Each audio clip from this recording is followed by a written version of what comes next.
Hi, folks. I am Kathy Peterson, and I am the founder of Standing Up to POTS. And I wanted to share a little bit about postural orthostatic tachycardia syndrome with you today. So let me get switched over to my slideshow here, and we'll be ready to go. All right. So the title of my talk for today is The Mystery Illness Affecting Millions, Postural Orthostatic Tachycardia Syndrome. And this is something that has touched my own life, my family's life, and has become a professional interest for me as a result of that. So, like many people who know and love someone with POTS, in my case, it's my daughter, and she was perfectly happy and healthy and energetic and just a great kid. And then she turned 10, and shortly after turning 10, she got sick with what eventually we think was mono, although it was not entirely clear, and she never got well again. And so we had this sort of normal life before POTS, and our lives for the whole family really changed pretty drastically after her POTS diagnosis. So we spent a lot of time going from physician to physician, hospital to hospital, trying to figure out what was going on. And in her case, it took us 9 specialists before we got an answer. So it was a lot of just dogged determination to try to figure out what was going on with my daughter. And you can see that our life was changed. I bought her a wheelchair when she was 11 that allowed her to get out and doing some things that she couldn't do otherwise, not because she can't walk, but because she doesn't have very much stamina.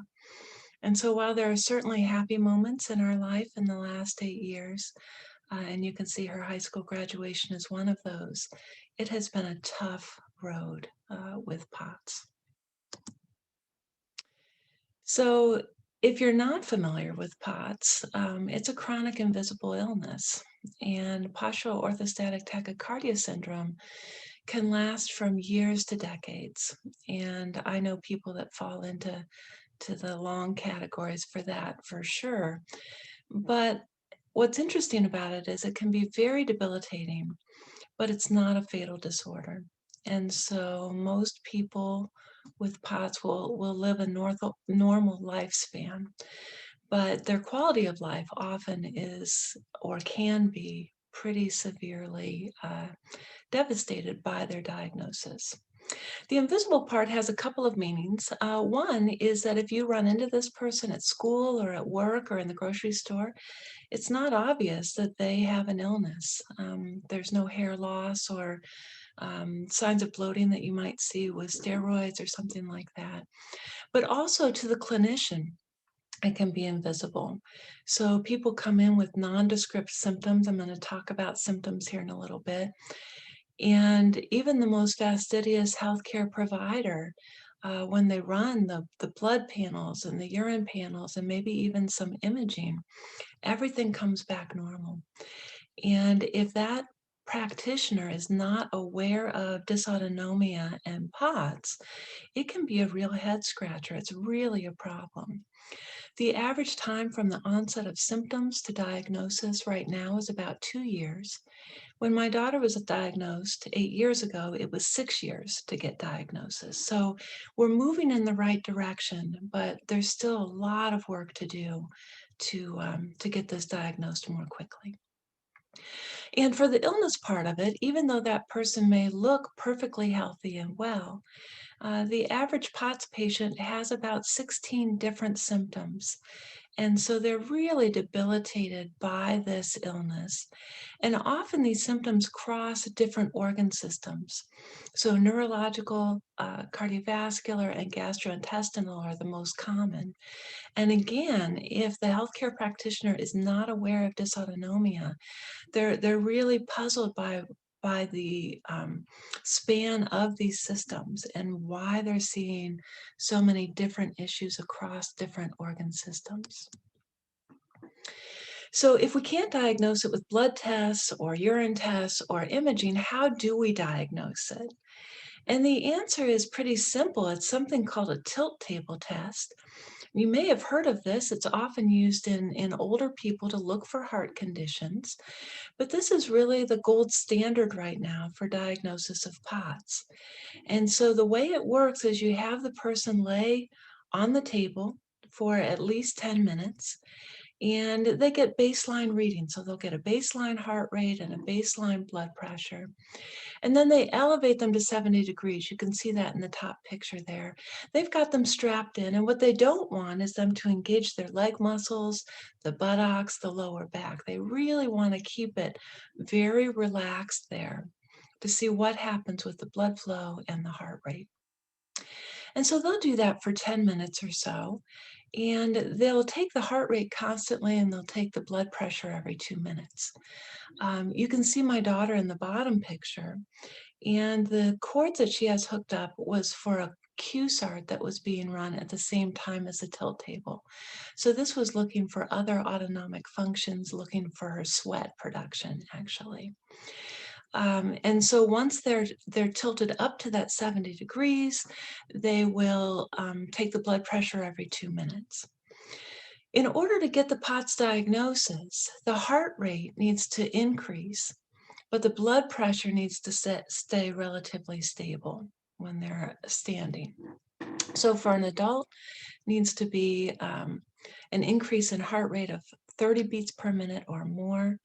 For a child or a teenager, it needs to be an increase in heart rate of 40 beats per minute or more. So we need to see that increase in heart rate without a concomitant increase in blood pressure, or change in blood pressure, I should say. There is a way to do it without going to the specialist, and you can try this at home. And my daughter had this done in a doctor's office early on, and it's called the standing test. So it's the same idea. You just lay down while the healthcare practitioner is taking the history and finding out why you're there today, and then have you stand for 10 minutes. They can look at the blood pressure periodically and have a heart rate monitor on there. And they're looking to, again, to see that increase in heart rate of 30 or 40 beats per minute. So you can go ahead and try that. You can pause the tape right here if you want to and try that and see if this might be something that is something to talk to your physician about. Now, POTS is a form of a larger category, an umbrella category, if you will, called dysautonomia. And dys means abnormal or malfunctioning, and autonomia is talking about the autonomic nervous system. The autonomic nervous system is the part of the nervous system that's automatic. It's controlling heart rate, it's controlling blood pressure, it's controlling pupil dilation. We're going to look at a lot of these clinical signs here in a minute. But it's the part of the nervous system that you don't even think about until something goes wrong. And so POTS is the most common form of dysautonomia, but you can see the other ones listed here as well. I'm really only going to talk about postural orthostatic tachycardia syndrome today, however. So I just said that POTS is the most common form of dysautonomia. How common is it? Well, about 1 to 3 million Americans have POTS, and the estimate for global POTS diagnoses is about 17 million. So it's quite a number of people that have this illness. It's probably the most common illness that you've never heard of, or most people have never heard of. POTS is more common than multiple sclerosis, ALS, and Parkinson's disease put together. And so again, it's really quite common, but not very many people, including medical practitioners, have heard of POTS. You can see it affects, we think, approximately 1% of teenagers, and that's about 400 and some odd number, thousand of teens, 420,000 teens when I did the math yesterday. You can see that it affects women more than men, with various articles showing different numbers, but between 80 and 90% female and 10 and 20% male. So men can definitely develop POTS, but we do see it more commonly in females than in males. When we think of the clinical features of POTS, remember what we were talking about just a minute ago. This idea that it affects our autonomic nervous system, the automatic part of our nervous system that we don't think about until something goes wrong. And so that includes heart rate. That's one of the hallmark features of POTS, right? Is that increased heart rate. We talked about that with diagnosis upon standing. Tachycardia, tachy means fast. Cardia is talking about the heart. So you've got a fast heart rate going on there. We see other manifestations though, clinically. So blood vessel dilation is another one where the blood vessels are not responding appropriately to change in position from going from laying or sitting to standing. And as a result of that, the person can end up with blood pooling where they have red or purple feet can be a characteristic, or it can happen in the hands. Dizziness, we're not getting enough blood flow up to the head and the brain. That can cause both dizziness and headaches from that blood vessel dilation. And dilation is where the blood vessel diameter is staying larger than we want it to, okay? There are also can be digestive issues. And so some people with POTS have what's called gastroparesis. Gastro means stomach, and paresis means paralysis. So they can have a paralysis or partial paralysis of that stomach, which makes it harder to move the food from the stomach into the first part of the small intestine, which is called the duodenum. Other people with POTS have exactly the opposite problem. So instead of being too slow or sluggish moving that food into the small intestine, they're doing it too quickly. We call that rapid gastric emptying. So usually it's one or the other, not both. But there's a lot of variation in symptomology for POTS. We can also see issues with pupil diameter. So the pupil is the black part in the center of your eye, and it's again dilated. That pupil stays too dilated and it allows too much light in the eye. My daughter, when she was in 5th grade, had terrible problems with light sensitivity that led to headaches and eye pain.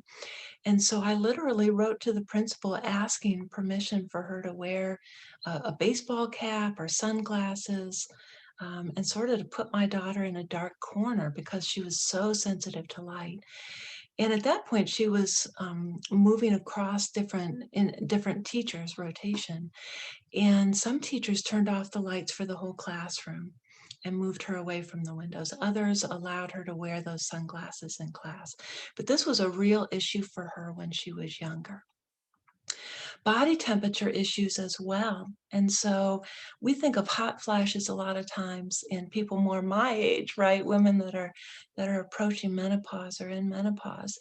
But people with POTS can have hot flashes.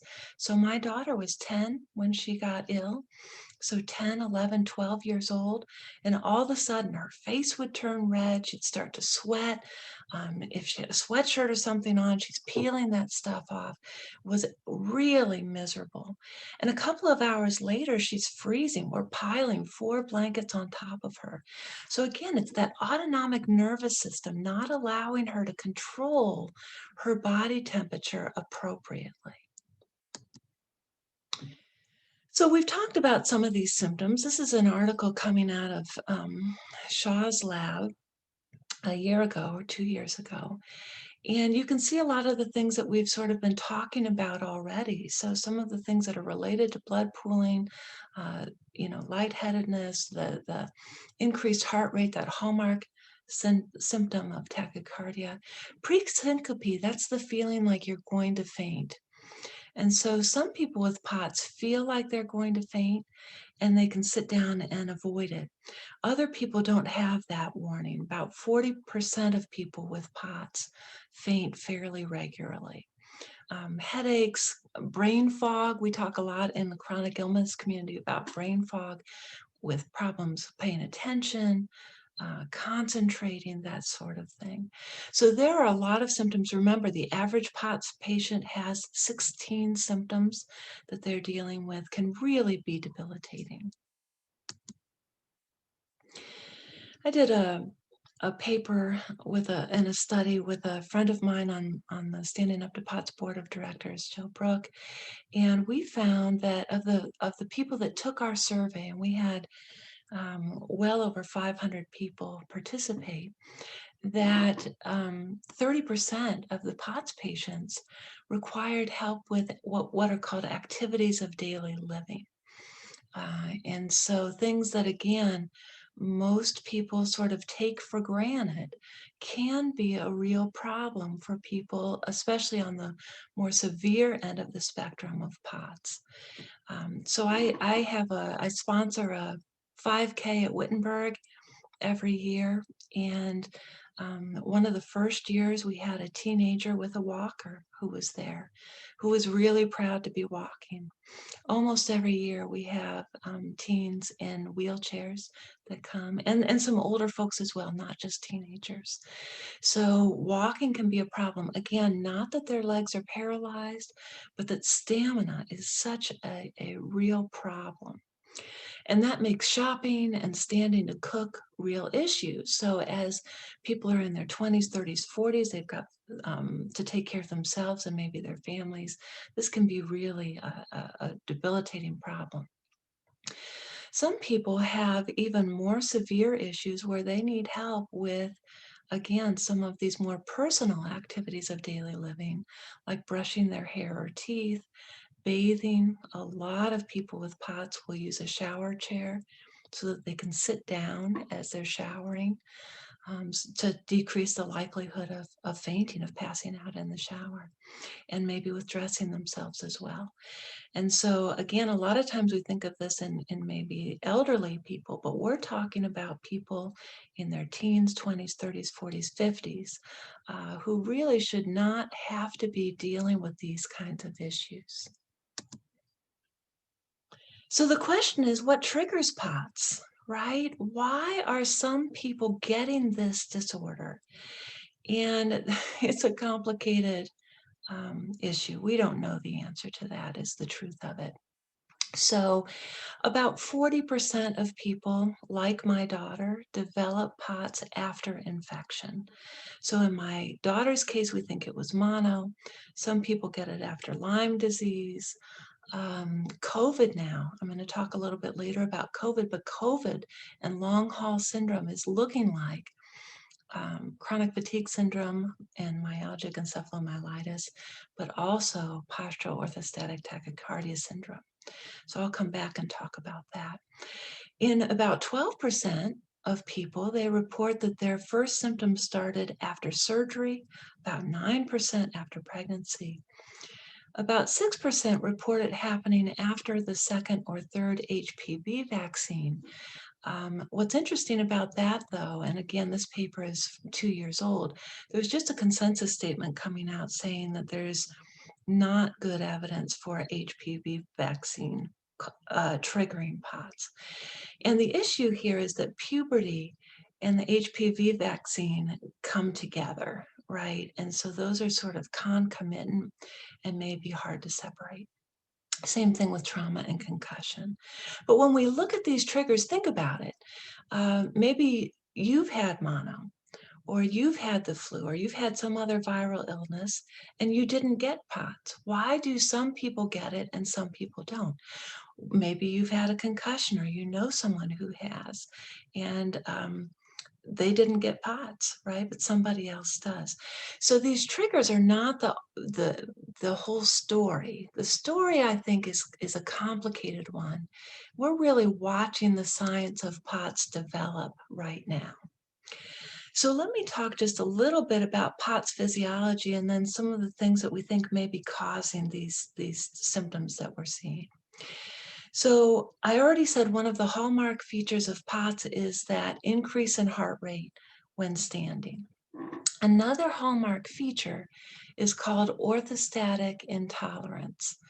And that's a long way of saying that as people stand up, so they go from sitting or laying to standing, that their symptoms get worse. So the intolerance, so orthostatic is standing.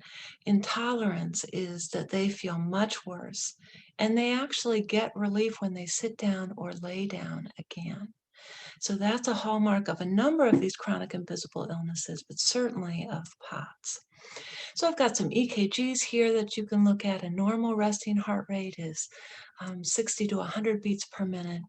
We've already talked about the diagnosis. We've got to have an increase over that person's resting by 30 or 40 beats per minute, depending on the age. So when that person moves from sitting to standing, we know that tachycardia happens, right?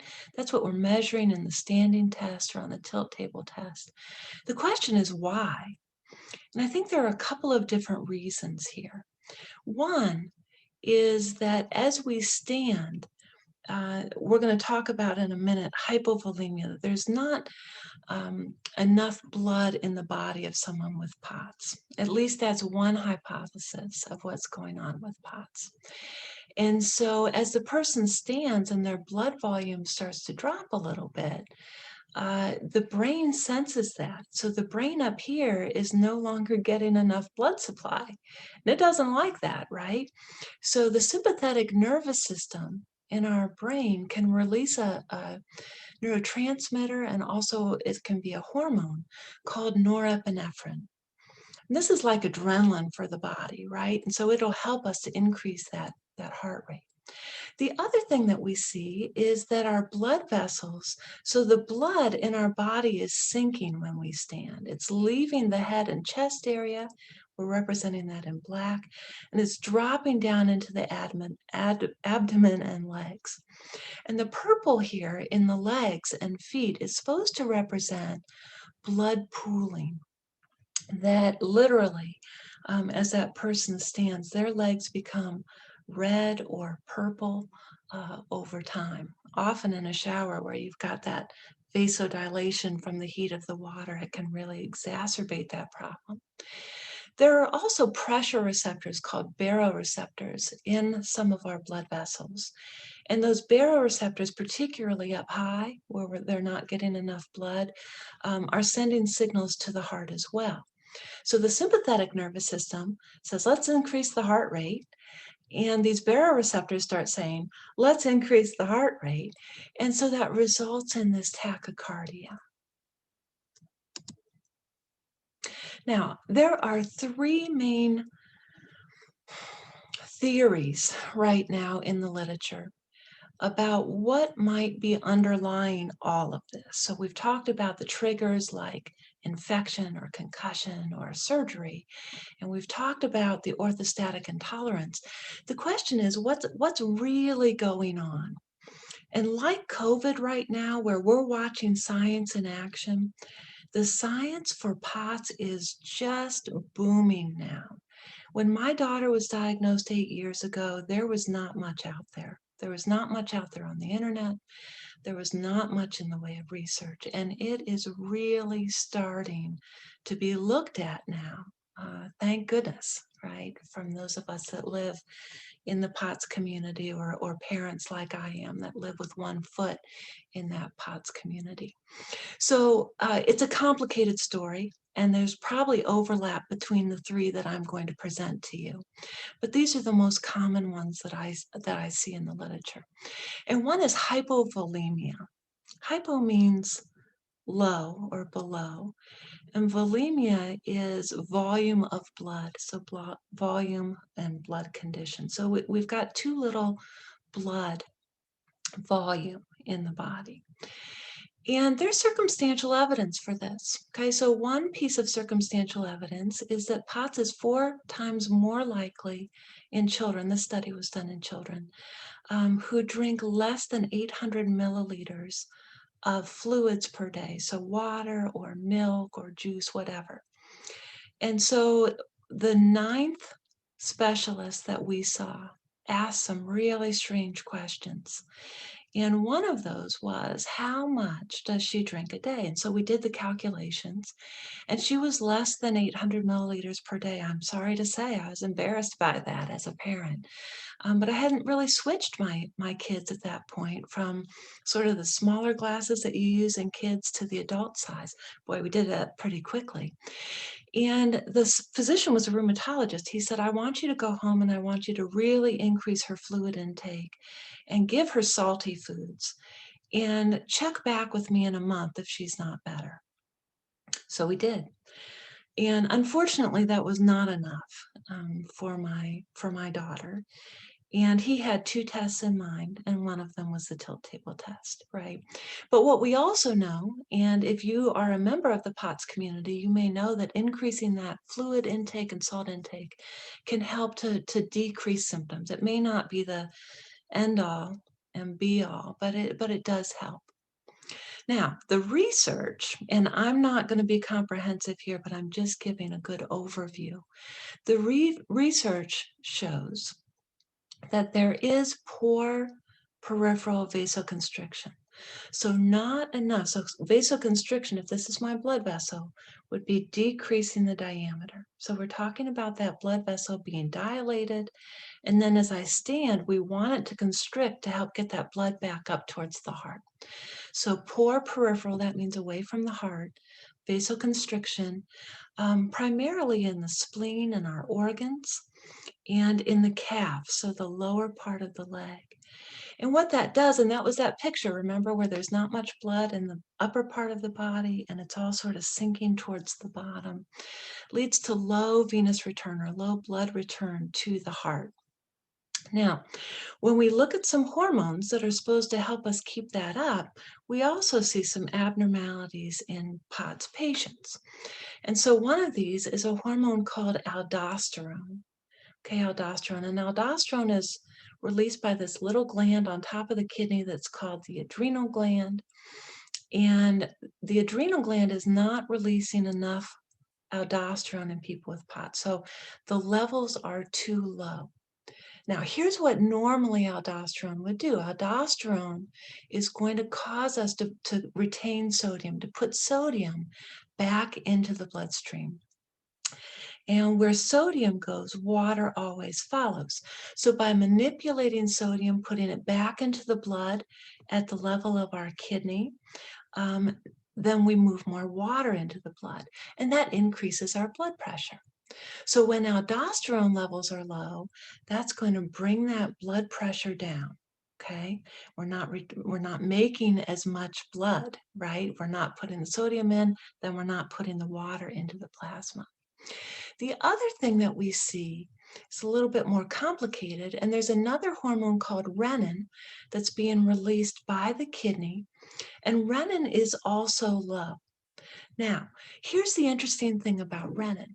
Renin is not physiologically active. Renin is the first step in a hormonal cascade here. And the only one of these hormones that's actually physiologically active is angiotensin 2. I'm going to come back to that in a minute. But at the beginning of our cascade, the renin levels are low. At the end of our cascade, the angiotensin 2 levels are high. Now, if you think about that for a minute, that doesn't make sense. If these are both parts of the same cascade, if renin is low, angiotensin 2 should also be low. Well, here's what we think is happening. We think that the angiotensin 2 is not being made in the amounts that it should, but it's also not being degraded. So our levels of angiotensin 2 are high because we're not breaking it down properly. Now, if angiotensin 2 is high, what we should see is that that's helping us to raise our blood volume, which helps us to raise our blood pressure. That's not what we're seeing. And so another thought is that the receptors for angiotensin 2 are not working properly. There are other examples like that in the body.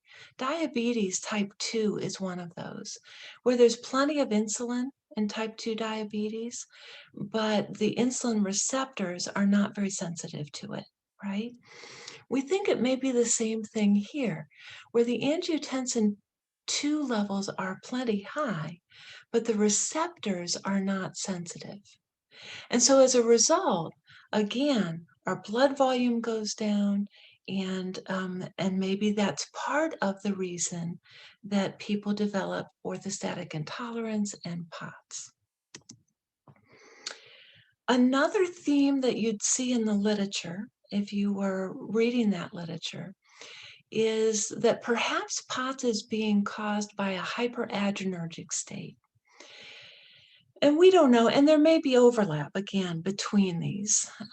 So let me start with the circumstantial evidence, and that is that POTS is 6 times more likely to develop if people sleep less than 8 hours a night. And again, this is what study that I'm talking about is really a pediatric study. And another piece of circumstantial evidence, and this is certainly true for my own child, is that the sleep is unrefreshing. So she can sleep for 8 or 9 or 10 hours a night and wake up just as fatigued and just as tired as she was when she went to bed the night before. In addition to that, she would wake up frequently in the night, every couple of hours. And she actually takes a medication to try to calm that down. And if she forgets to take her medication at night, she doesn't sleep. So I put in parentheses there, is this from bursts of norepinephrine? That's what we're thinking is going on. And again, that's like adrenaline bursts that are happening at night. The third piece of circumstantial evidence is that there are serotonin norepinephrine reuptake inhibitors that can be given for like treating depression. Sometimes they can be given to try to treat the chronic pain that can come along with POTS. But this can worsen the brain fog. It can increase confusion, less ability to pay attention, that sort of thing in POTS patients. Okay, so that's the circumstantial evidence. What does the research say? And again, this research is constantly developing. But the research says that when we look at plasma norepinephrine levels, that correlates with symptom severity when people are standing. So if you remember the picture of my daughter on the tilt table, she was doing another test called a QSART. Sometimes when physicians are running the tilt table test, they'll put in an IV line and they'll take samples of the blood looking for plasma norepinephrine levels. And so what they see is that those levels change when they're laying on that tilt table versus when they're up at that 70 degrees. And that plasma norepinephrine when they're standing correlates with the symptom severity that that person reports. The other piece of evidence is that there are mutations to the norepinephrine transporter or a reuptake receptor that's in the synapse. So I've got pictures of the synapse over here at the left. And so in this neuron here, we're releasing the norepinephrine. So we've got vesicles, the little red dots are representing the norepinephrine there.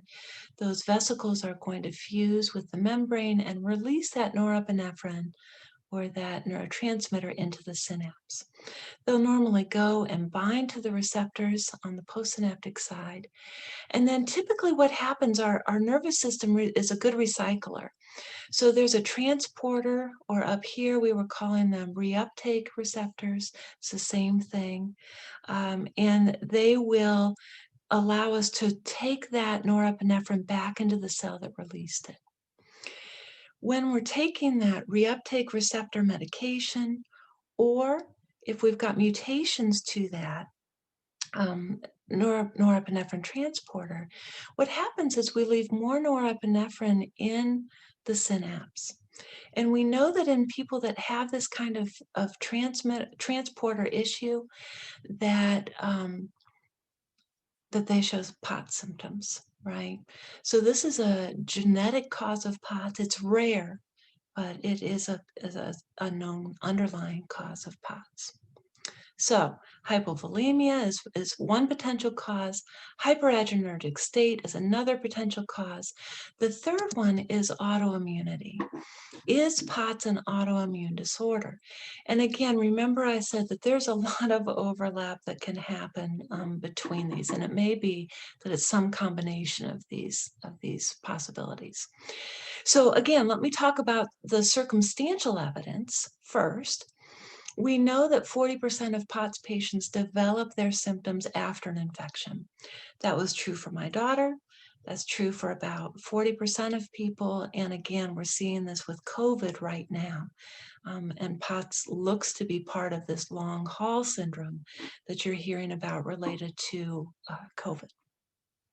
25% of POTS patients are positive for a blood test that is a non-specific test of autoimmune disease. It's called anti-nuclear antibodies. Sometimes people refer to that as the ANA test. And so that doesn't necessarily say that you have a specific autoimmune disorder, but it does indicate that maybe you have some kind of autoimmune issue going on there. We also know that many POTS patients have another autoimmune disorder. That may be Sjogren's, it may be Hashimoto's thyroiditis. There are a number of other ones that are found as well. And then the last bullet point there maybe seems strange, but most cases are found in women. And it turns out that about 80% of autoimmune disorders are found in women.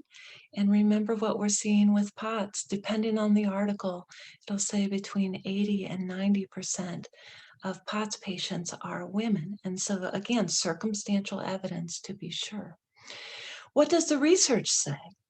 Well, the research is really starting to come along in this area. And so the article that I chose for this is a recent article, came out in December of 2020 out of Dr. Fedorowski's lab, and he's part of the medical advisory board actually of Standing Up to POTS. And he's doing a lot of great clinical work on postural orthostatic tachycardia syndrome. Anyway, this paper is out of his lab, and he's looking at circulating proteins or autoantibodies and their relationship to POTS. Now, an antibody is a protein that's made by your immune system to try to fight your COVID or some bacterial infection, strep throat, or whatever you have. Those are normal and good. Auto means self. And this is where the antibodies start attacking your own normal tissue. And that is not a good thing. So he's looking at these circulating proteins or autoantibodies that are activating receptors in your body. So adrenergic receptors are for norepinephrine. So we've been talking about that a little bit already. Muscarinic receptors are a subtype of acetylcholine receptor that's a different neurotransmitter. And then nociceptin receptors are related to pain. Okay. And so what he found was he could predict by looking at the autoantibodies, people that had POTS or people that didn't. And so that's exciting. But even more exciting, to me at least, was that the orthostatic symptoms, remember the ones that get worse when the person with POTS stands up, correlate with the activation of one specific receptor, a norepinephrine receptor called the adrenergic alpha-1 receptor. And what's really exciting about this is that as we start identifying individual receptors, perhaps then we can find a medication or develop a medication that interacts with that receptor to decrease the response. So in this case, maybe some kind of an antagonist that could block that adrenergic or partially block that adrenergic alpha-1 receptor in people with POTS that maybe would decrease those symptoms. That would be amazing. I want to talk for just a minute about COVID and POTS and possible mechanisms. And you can see that this paper literally just came out. It's a 2021 paper and it's an article by Goldstein, who's looking at POTS as a possible long-term effect of COVID. And what's really interesting is that we're seeing this long haul syndrome in younger people. We're seeing it in people that had mild to moderate cases of COVID, so didn't have to be hospitalized in order to develop this long haul syndrome. And what I think is really interesting in this article is that he's citing a lot of the things that we just talked about. Hypovolemia, that low blood volume. And in the case of COVID, it can be triggered by the high fever. And you know, from having the flu or other viruses, maybe you've had COVID, that you don't feel hungry. You're not eating enough. You may not be drinking enough. You're nauseous. You're not getting enough fluid and enough calories into the body. Add that to the prolonged bed rest, you're not feeling good, and you're not working your heart, your lungs, your blood vessels. So hypovolemia, right? Destroying the sympathetic ganglia, the sympathetic nervous system we've talked about before, and that's norepinephrine. So as that sympathetic ganglia is being attacked, maybe it's releasing more norepinephrine, and again, both of those together could lead to that blood pooling in the spleen, the abdomen, and the legs. Third possible way that COVID could be causing POTS is by invading the brainstem. We know that COVID is going in and destroying lung tissue. We know that it's going in and destroying heart tissue. It could be going in and causing damage in our brainstem as well. And we know that in the brainstem is the home of that sympathetic nervous system. So again, as the COVID gets in there, it activates that sympathetic nervous system, increases the release of norepinephrine, which increases our tachycardia and some of the other symptoms. And then last but not least is that idea of autoimmunity. That some people, not everybody who gets COVID is going to get POTS or myalgic encephalomyelitis or chronic fatigue syndrome, right? But in some people, maybe that immune system is overactive. It doesn't turn off properly, or it finds another protein in your body that looks very similar to the spike protein that your antibodies are going against. And so there's a little deviation, and it starts attacking your own tissues. So I just think it's interesting to see that what they are hypothesizing may be a link between POTS and COVID is exactly what we're thinking is going on in the larger POTS community. Now, let me say briefly that as a POTS community, we would not wish POTS or long haul syndrome on anybody. But there is hope in the fact that this has happened, because a lot of people are developing it at once. They're linking it back to this viral illness, and money is going to start flowing from NIH and other government sources looking at this. And if we can find the mechanism for this virus to cause POTS and how to neutralize that threat, that may work for people that developed it, like my daughter, after mono, or people that developed it after Lyme disease, or some of these other triggers as well. So it's an exciting time, and just like we're watching the science of COVID, we are really watching the science of POTS explode at the same time. So why does this matter?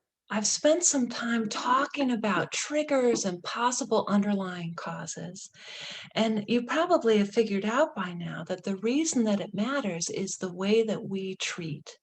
And so I'm not going to go through everything on this slide, but I've put the three big hypotheses in red. And the way that we're going to treat those underlying causes is fundamentally different. And so we need to figure out in each individual, is it one of these? Is it two of these? Is it all three? Is it something else? And once we know that, we can give a much more effective treatment for their particular POTS. Right now, our treatments are not very good. And so most POTS patients, once they get identified and diagnosed as a POTS patient, are started on lifestyle changes. And a lot of times this is the first step before they try medication or anything else. And so again, a lot of these are really aimed at these underlying causes that we've been talking about. So hypovolemia, 10 grams of salt a day. Most people, we want to be below 2 grams, right? Most Americans, we're saying, you're taking in too much salt, cut back. My daughter takes 6 salt pills a day, plus Gatorade, plus eating heavily salted foods. So she really needs that extra salt. And then drinking 3 liters of fluid, non-caffeinated fluid, right? Because caffeine makes it just go right through you. 3 liters of fluid a day. That is a lot of fluid that we're talking about. They also will advocate raising the head of the bed 4 to 6 inches. And the physiological reason for that goes back to the hormones. When we have less blood in the head, the thinking goes that may increase the release of aldosterone and renin that we talked about a little bit earlier. To prevent that blood pooling in the abdomen and in the lower leg, compression stockings and abdominal bindings are often recommended, as well as just moving the legs, clenching your leg muscles, your buttocks, your abs before you get up and moving can be helpful. And to decrease fatigue, I know some friends, teenagers in particular, for whom exercise was the way out of really devastating POTS symptoms and orthostatic intolerance. And they went from being bedbound to varsity sports. So I'm thinking of a teenager here. That doesn't work for everyone. My daughter seems to have sort of an energy envelope. And as long as she stays within that, she's okay. But if she pushes too hard, she's in bed for the next 2 or 3 or 4 days. So we really have to be careful about generalizing here for sure. But recumbent exercise, whether sitting or laying, works best. Recumbent bicycling as well as swimming and rowing. And then pacing activity, so there's lots of time to rest in between there. For abdominal pain, and a lot of people do have abdominal pain as a symptom here, trying to identify food sensitivity. So we have done several rounds of elimination diets, really trying to see if that would help my daughter get rid of some of her abdominal pain. And it turned out it helped me more than it helped her. But it's worth a try. We ate rivers of fish and chicken and rice for weeks and months at a time, trying to see if that would help. Also, eating 4 to 6 smaller meals a day, particularly if gastroparesis or rapid gastric emptying are issues, so that there's less food volume coming in a sitting, can be helpful as well. As far as medications, right now there are no FDA-approved medications for POTS. Everything that's being prescribed, and my daughter does take between medications and supplements, recommended supplements, more than 20 pills a day. But it's all off-label, right? And it's all being given in trial and error. And so you try one medication and see if that helps. If it doesn't help, you go off of it and then you try something else. And again, these off-label medications are really going at these underlying causes that we've been talking about. So trying to increase blood pressure. A lot of people with POTS, as they stand, their blood pressure drops more than it should. Heart rate, decreasing heart rate, again, that tachycardia can be really problematic. Increasing that vasoconstriction, especially when they're standing, and decreasing sympathetic tone. Again, that's that norepinephrine level. The problem is that it's a lot of trial and error, and a lot of the treatments are not very effective. So my daughter has been able to do enough to get through high school. She's in college now, but in high school, she went to the high school campus for 2 or 3 periods a day. And then she did the rest of her high school taking online college classes that she transferred back to the high school. So that's sort of backwards, right? To count towards her high school graduation. So she was able to graduate with her class. We feel very fortunate, but she did not follow the normal route that you would see.